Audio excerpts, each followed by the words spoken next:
Bonjour les amis, je suis content de vous retrouver aujourd'hui pour un nouveau numéro des pépites de Valérie Cogan. Alors aujourd'hui, une fois n'est pas coutume, je ne vais pas vous présenter un nouveau livre de fiction, un roman ou un recueil de nouvelles. Je vais attirer votre attention sur un essai, un livre un petit peu plus sérieux que d'habitude, mais je trouve que entre ces deux tours de l'élection présidentielle, ça peut être intéressant de faire une incursion par ce titre. En l'occurrence, il s'agit de l'excellent ouvrage d'un universitaire français, David Colomb. Ça s'intitule Propagande. C'est publié aux éditions Belin. Vous pouvez l'avoir donc dans l'édition originale. Vous pouvez l'avoir en version numérique et vous pouvez l'avoir également en format poche. Donc c'est vraiment un livre qui est très accessible. Pour ne pas le trouver, il faut vraiment le faire exprès. Alors, il s'intitule Propagande, mais c'est surtout le sous-titre qui est intéressant. La manipulation de masse dans le monde contemporain. Et donc, au cours de ce livre, David Colomb, donc qui est professeur à Sciences Po, va reconstituer un petit peu le parcours de la propagande, j'ai envie de dire à travers les âges, et chemin faisant, il va enfoncer des portes, il va remettre à leur place des évidences, et il va surtout nous sortir des évidences. Par exemple, depuis les années 1920-1930, on a pris la fâcheuse habitude de considérer que la propagande est l'apanage des régimes totalitaires. Alors qu'en fait, Colomb prouve très facilement que tout régime politique, quel qu'il soit, sombre un moment ou à un autre dans la propagande. Il ne peut fonctionner qu'en s'appuyant sur de la propagande. C'était déjà vrai dans l'Antiquité, au temps des cités grecques, au temps de l'Empire romain. On n'a rien inventé depuis. Ce qui est nouveau, et ça date depuis, on va dire, l'après-guerre, c'est le fait que la propagande, surtout en politique, a bénéficié des recherches dans les domaines des sciences de l'esprit, de la psychologie, des sciences humaines, on va dire, et ces résultats ont été très vite incorporés dans l'univers politique. Et on a très vite basculé dans un univers de politique marketing. C'est-à-dire que les politiciens, les hommes politiques, les hommes et les femmes politiques, qui avaient des visions, d'authentiques visions pour la société, ces gens-là ont été balayés au profit de, on va utiliser des mots qui vont fixer tout de suite les idées, de politicards à la petite semaine, qui se sont déterminés en fonction de considérations marketing. C'est-à-dire qu'ils ne font plus de la politique en fonction d'une vision qu'ils auraient pour la société en général. Ils font de la politique à la petite semaine, en fonction du résultat des sondages, en fonction du résultat d'études marketing. Ils font de la politique comme General Motors lance une nouvelle voiture ou comme Xiaomi lance un nouveau téléphone portable, un nouvel iPhone. On en est là.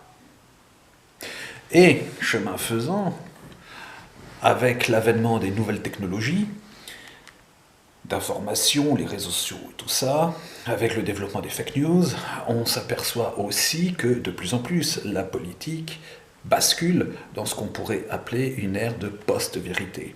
C'est-à-dire que ce qui compte, ce n'est plus la vérité des faits, la vérité du terrain, la réalité en quelque sorte.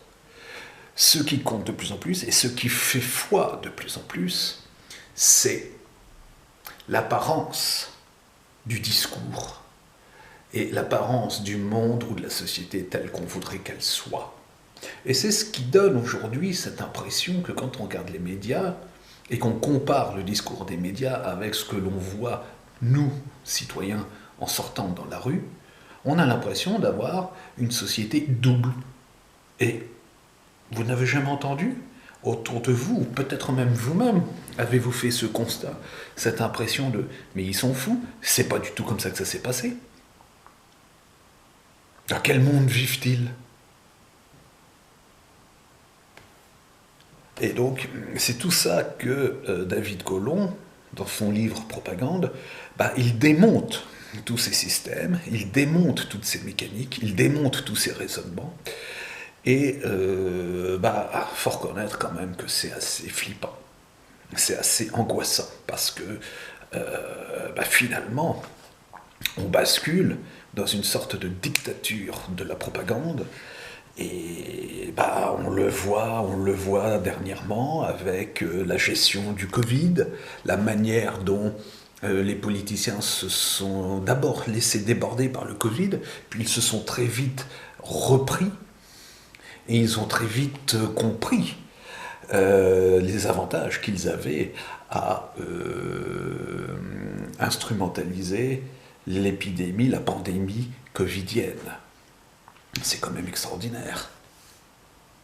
Comment on s'est aperçu, comment il y a eu, entre guillemets, une sorte de coup d'État par des lobbies pharmaceutiques, des lobbies plus ou moins scientifiques, enfin des lobbies surtout économiques.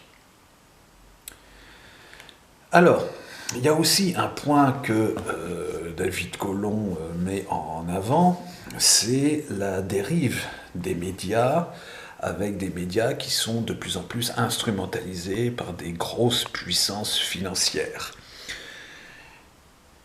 Alors, j'avais eu l'occasion d'évoquer cette question dans une précédente vidéo, et j'avais précisé que ce n'était pas nouveau. Déjà dans les années 1920, dans les années 1930, on a des magnats de l'industrie qui se reconvertissent dans le monde de la presse. En France, notamment, c'était l'époque de Jean Prouvost, qui était devenu une sorte de super Citizen Kane à l'échelle française. Jean Prouvost, aujourd'hui, ça ne vous dit plus grand-chose, mais ça a été l'un des plus gros industriels textiles français, donc européens de l'époque. Et c'était l'homme qui avait relancé Paris Match, c'est l'homme qui avait créé Marie-Claire, donc toute une galaxie de magazines qui existent toujours, qui sont toujours en partie gérés par ses héritiers. Oui, mais à l'époque, Jean Prouvost, quand il achetait un journal, il s'investissait au vrai sens du terme dans la rédaction. C'est-à-dire que c'était pas juste un propriétaire capitaliste d'un organe de presse, il était dans le capital, c'était à lui, au sens capitalistique du terme, mais il donnait il participait à la vie, de la rédaction, il était présent. Aujourd'hui, c'est quand même extraordinaire, on a des manias qui vous expliquent qu'il n'y a aucune fortune à gagner dans le monde des médias, mais quand vous regardez les principaux journaux de la presse quotidienne française, ils appartiennent tous, de près ou de loin, à des galaxies capitalistiques puissantes. Regardez Bolloré qui est aussi propriétaire de Canal+. Regardez Drahi, le propriétaire de BFM.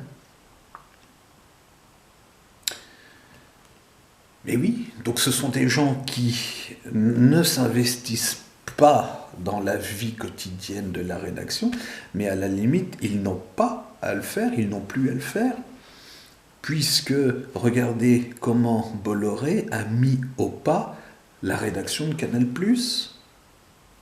Toutes les émissions qui faisaient qui donnait le côté piquant, le côté poil à gratter de Canal+.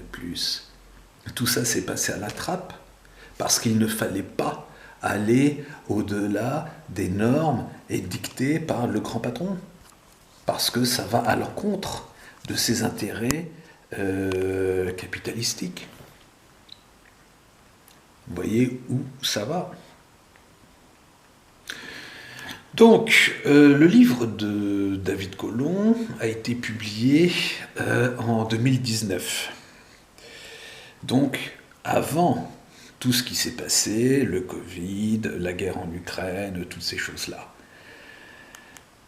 Mais quand on lit ce livre, quand on le compare avec la rigueur de notre quotidien, quand on voit comment se sont passées la manière de gérer par le politique la crise des Gilets jaunes, regardez aussi la manière dont a été évacuée la question des convois de la liberté.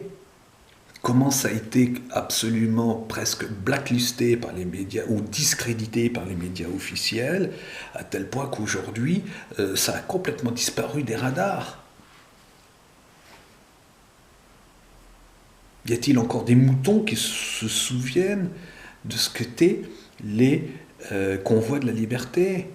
C'est pas vieux, ça n'a pas 1 an.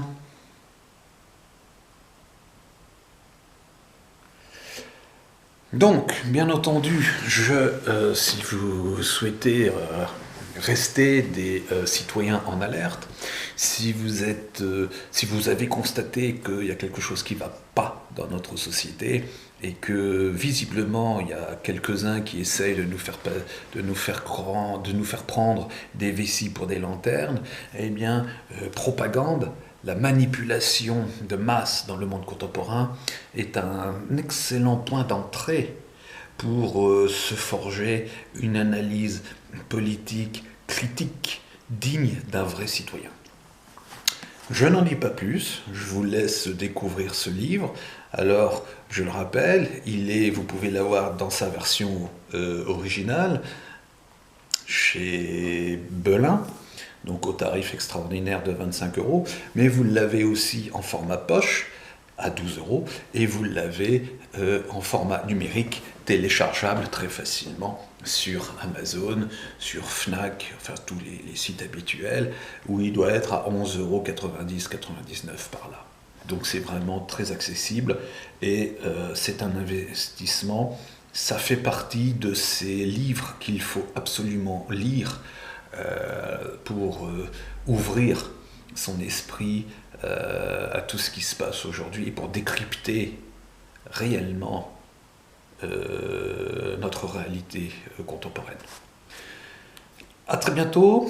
N'oubliez pas de rester actif, n'oubliez pas d'avoir plusieurs sources d'informations pour ne pas être un mouton. Et puis, écoutez, n'hésitez pas à vous abonner, liker, partager, commenter. Et n'oubliez pas que pour aller plus loin, il y a aussi mes propres ouvrages. À très bientôt pour de nouvelles aventures.